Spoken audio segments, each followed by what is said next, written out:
اور جو کچھ اس کتاب میں ہے اس کو انہوں نے پڑھ بھی لیا ہے، اور آخرت کا گھر پرہیزگاروں کے لیے بہتر ہے، کیا تم سمجھتے نہیں؟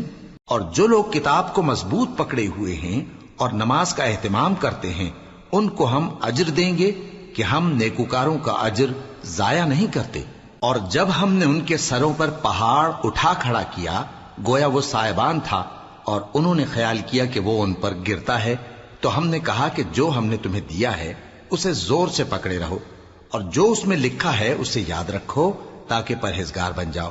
اور جب تمہارے پروردگار نے بنی آدم سے یعنی ان کی پیٹھوں سے ان کی اولاد نکالی تو ان سے خود ان کے مقابلے میں اقرار کرا لیا، یعنی ان سے پوچھا کیا میں تمہارا پروردگار نہیں ہوں؟ وہ کہنے لگے کیوں نہیں، ہم گواہ ہیں کہ تو ہمارا پروردگار ہے۔ یہ اقرار اس لیے کرایا تھا کہ قیامت کے دن کہیں یوں نہ کہنے لگو کہ ہم کو تو اس کی خبر ہی نہ تھی۔